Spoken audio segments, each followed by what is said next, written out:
Hello everyone, so we're talking about Mindseye. Now this is the sci-fi open world GTA-esque game. Well, it's not open world, I've seen gameplay of this. It's a linear game where you go from point A to point B, but it was a game that recently released to mixed reception, and a lot of people were very questioning this game.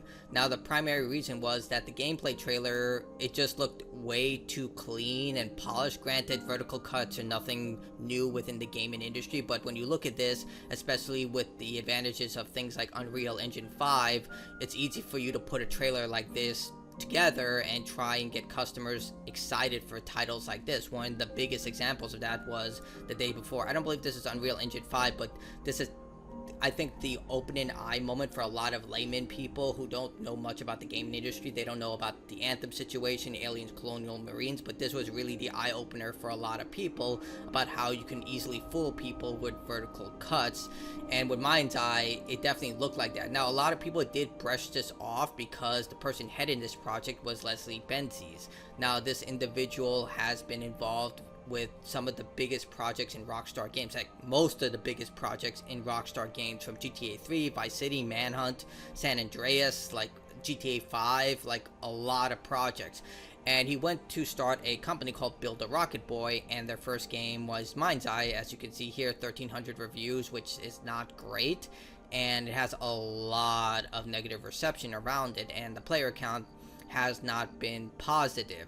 This game wasn't helped with the fact that the CEO went off and said that there was a concentrated effort for gamers to negatively say things about this game using AI bots and stuff like that, which is completely obtuse because it doesn't matter how many negative criticisms you post on Twitter about a game. If the game is good, people will buy it. It doesn't matter what it is. That's what people want. They want good games, and if you make a good game, people will buy it. So stuff like this, I don't really care about it, because once the game launches, it's how the game performs that determines whether it'll be a success and failure. Now, are there games that are really good that end up failing? Absolutely. A great example of that would be Oddworld Stranger's Wrath, an absolutely incredible game that just failed because of poor marketing, and it just didn't appeal to a wide audience of people. But IO Interactive, who is publishing this game, did respond to that. They are working on Hitman, providing extraordinary content. A lot of people love Hitman, and they're also working on the 007 First Light game. And they said, I don't know, I don't believe that, I just think the game should speak for itself on June 10th, and we saw how that turned out. But I believe that this is just PR speak. He's just trying to convey, hey, I don't believe this is true. They're just trying to vent their frustration, but you can't say that in that situation. And yeah, before the game even launched, the top executives for Mindseye left the company, which is not a great sign when your leaders are leaving the studio, like Zap Brannigan, where he promotes Kiff and just says, you can go down with the ship. That's kind of what they're doing. They're just like, yep, we're leaving. It's all on you right now. And you know it's really bad when even Sony is offering refunds. Now, Sony has one of the worst refund policies. I think that Sony and Nintendo go neck and neck when it comes to terrible refund policies.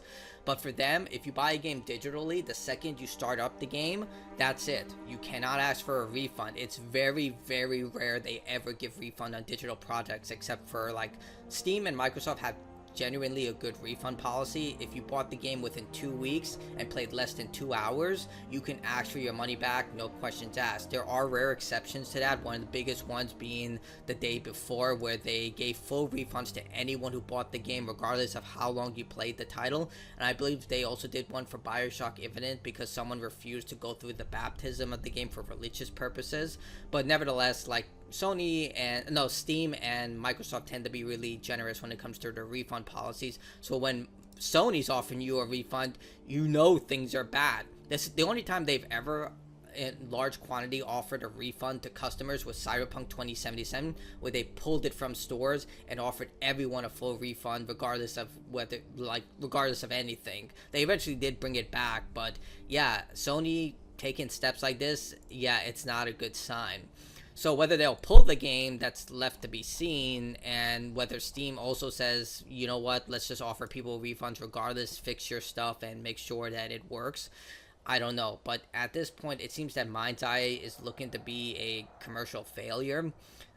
Whether they pull a No Man's Sky or Star Wars Battlefront 2 or Final Fantasy 14, I don't see that happening because would IO Interactive actually give them the money in order to fix those issues? They're right now working on Hitman, they're working on the 007 game.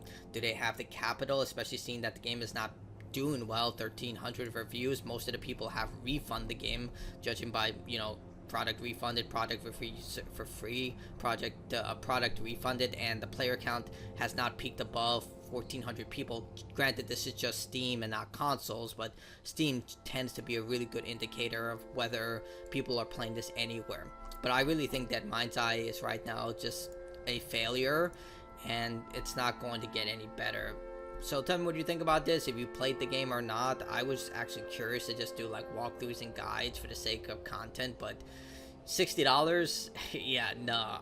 I'd rather buy anything else. Like, go get Space Marine 1. Even though that game is getting a lot of negative reception on PC because not a lot of people are playing the game for the multiplayer, and a lot of people don't like the fact that the visuals aren't that well upgraded compared to the original game. I don't know. I never played Space Marine 1. This is my first time playing the game, and I really enjoyed it. If you love Gears of War, highly recommend you play Space Marine 1. It's on Game Pass.